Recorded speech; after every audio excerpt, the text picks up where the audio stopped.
Welcome, Jasmine, 2015 COB alumnus and two-time pitch competition participant and winner.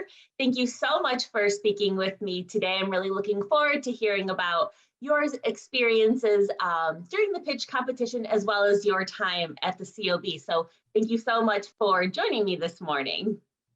Thank you for having me, Carrie. I'm looking forward to it. Great. So, Jasmine, thinking back to when you were a student at U of M Dearborn, why did you decide to participate in the pitch competitions? Yeah, so I was actually in Professor Sam Flippo's marketing class. It was my sophomore year, and we were actually working on building like just a project in the class where we had to come up with a product. And I came up with an idea for one, and the pitch competition just happened to be around the same time. So he told our class, he's like, hey, if anyone's interested in pitching your products, we have the Elliott Business Pitch Competition. And I've always been interested in entrepreneurship. So I'm like, this will be a good chance to give it a go, try out pitching. And I absolutely loved it. So yeah, it actually started out of a marketing class.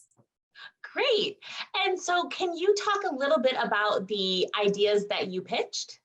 Yeah. So the first one was called My PSA. It was for my personal shopping assistant. And that one was because every time I went grocery shopping, I ended up spending way more than I wanted to. And I was a college student, you don't want to spend too much money. You're trying to save. So in there, I thought it'd be really cool to have a product where basically you would scan the item before you put it in the cart. So you would have a running total. So you would know exactly how much your cart was going to be before you checked out. And then I thought about building in other features like recommendations. So like, for example, if you were buying coffee, it might suggest like coffee creamer. It could let you know ingredient information if you had any allergies, and it would also let you know where products are located. Because I know even today, sometimes I'm in the store and I need to find a particular item and I'm like, what aisle is this down? So it just basically fully assist you in your shopping experience, and then you could check out when you're ready to go. I never fully brought that product to market, but I have seen now grocery stores have something very similar. So it made me happy that that is a product that does exist today in some of the stores. So yeah, that was the first one. Then I loved it so much, I wanted to get more involved in entrepreneurship. So I actually met with Professor Davis off that first one. I'm like, how do I turn this into a product? And with that time, I started to meet more people that were involved in entrepreneurship at the university. So I actually was taking an entrepreneurship class that was taught by a couple different professors, and they brought in some students to speak. And I'm just going to recognize Steve Hanna. I still talk to him. He's still one of my mentors. But he came in and he's like, hey, if anyone's interested, if they want to like just tag along and, have me as a mentor, like I'm more than happy to help. So I reached out to him, got involved in kind of like an entrepreneurial group at U of M Dearborn. And then from there, as I was just like brainstorming with him, I thought of my second idea, which was called Dine Roll. So I'm a big foodie, obviously grocery store and then food. So in that time, I wanted to find a way to find new restaurants, discovering new food, right? My roommates and I lived at the Union for a couple of years. We were always looking at what are new places we can go try for food in the area. But I noticed Yelp sometimes wasn't the best. They don't always show you pictures of food. It can be hard to see the full menu.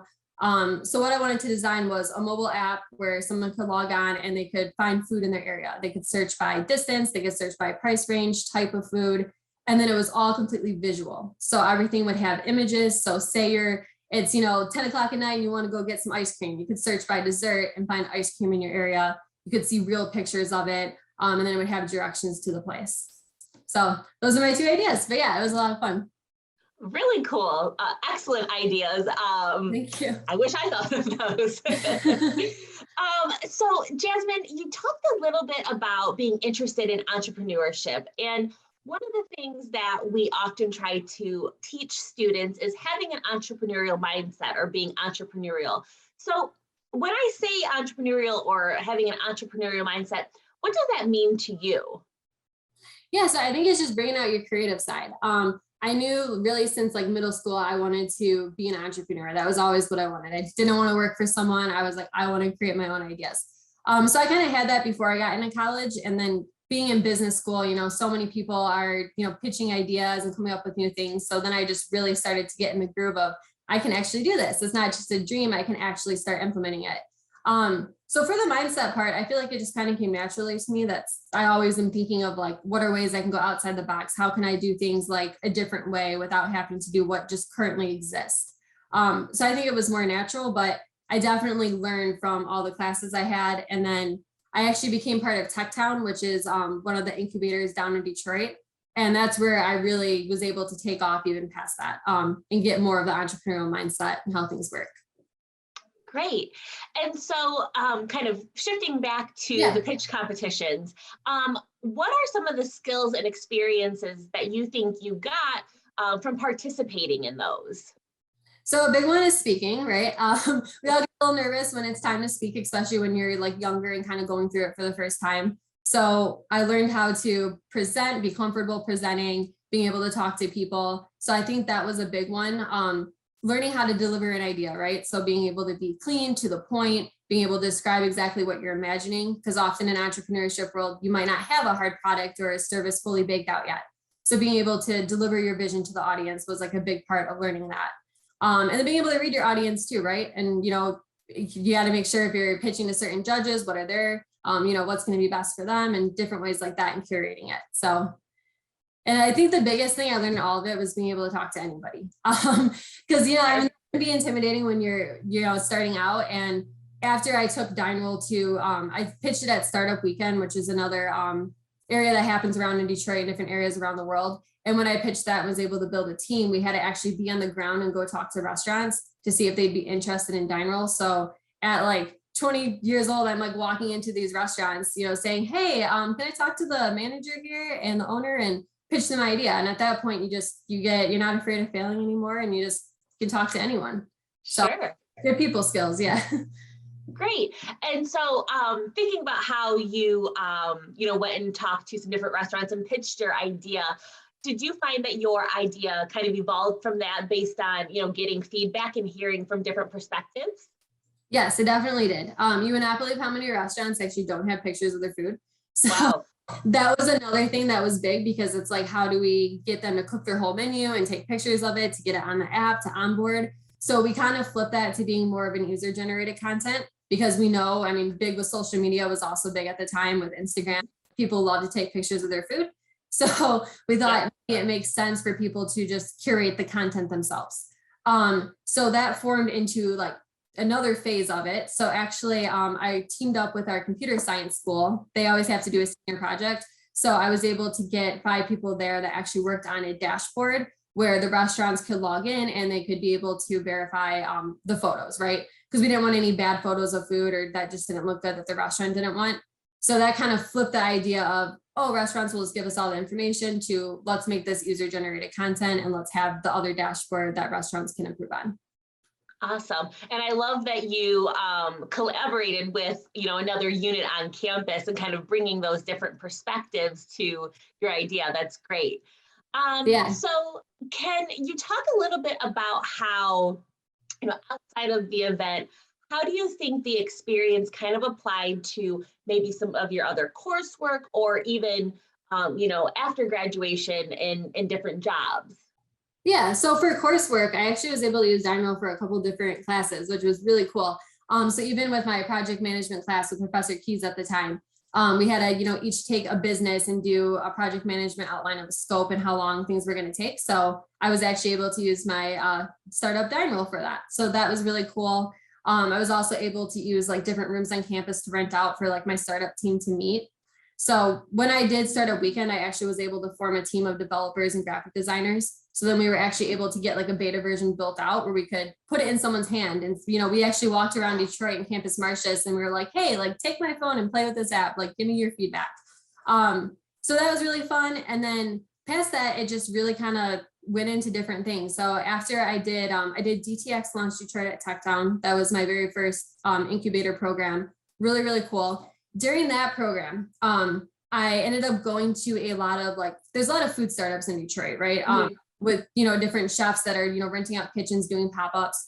I actually met this lady named Chef B, and her and I just really clicked at one of the food pop-ups we were at for DineRoll. And, eventually with the way the team went and things happened, we didn't fully continue, but I met my next business partner. So Chef B and I then partnered up and we wanted to do a food truck in Detroit. So we kind of pivoted. I pivoted my whole idea. It was called Detroit SOAR for sharing opportunities and resources. And what we were trying to do was find a place to give healthy access to areas of Detroit that didn't have that. So we actually did all the way to getting an investor. We did Build Detroit. We did retail boot camp at TechTown. And then that you get the full scope, right? So we got to learn how to do our finances, how to do, just literally everything. It was awesome. So Sheffy and I did that. We actually ended up signing a letter of intent on a building, had an investor, had a food truck, went all the way with that.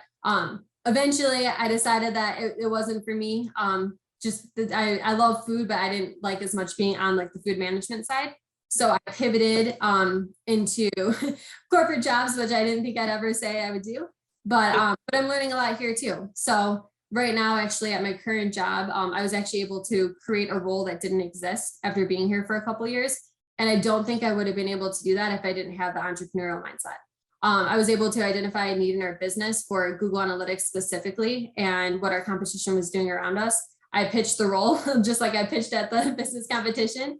And was able to actually get it approved. And that's my current role now is an analytics and insights manager.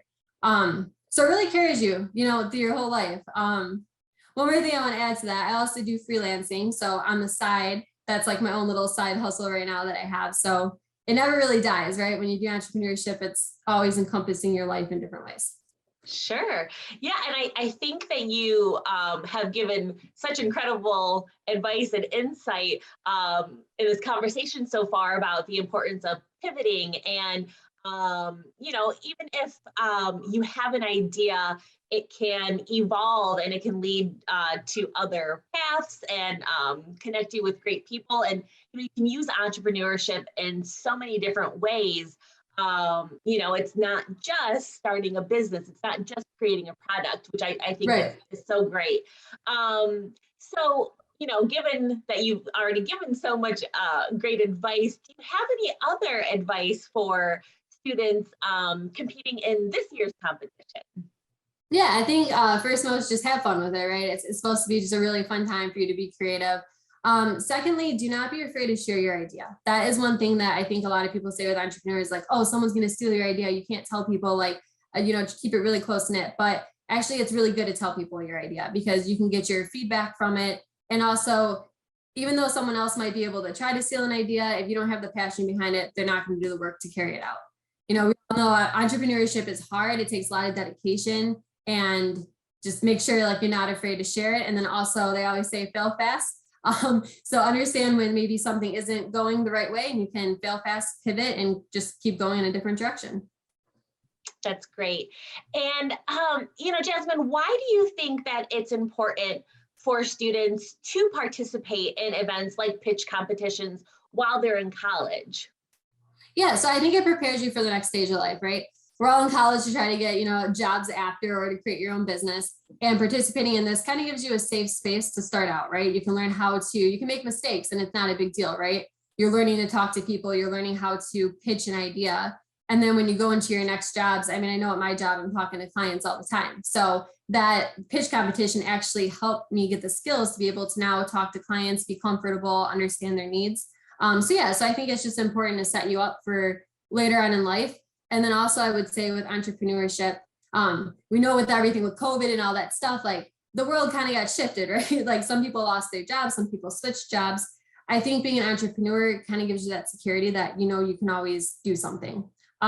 Actually, one thing that I did is I do epoxy on the side too. And I was thinking, maybe one day I want to do an epoxy business. And I feel comfortable if I wanted to do that at some point in my life. I know how to build a website. I know how to pitch the idea. I know how to get the word out. So I think it just prepares you for the future to be, whatever hits you, you have that mindset to carry you through to start whatever you need. That's great. Well, thank you so much, Jasmine. Truly, it is so nice to be able to share your story of how you started off with an idea in college and how that really evolved, over the past 7 years since you graduated and into different ideas and to describe how you created this position at your job and how you really are comfortable with the opportunity to solve different problems and evolve different ideas and positions based on your experiences in college. I think it's incredible for students to hear that, and certainly you gave some great advice and insight, and it's really just wonderful to hear about a COB alum doing great things out there. So really appreciate you taking the time this morning, and I'm really looking forward to sharing our conversation on March 31st at the live event. So thank you so much. Thank you so much for having me. It was a pleasure.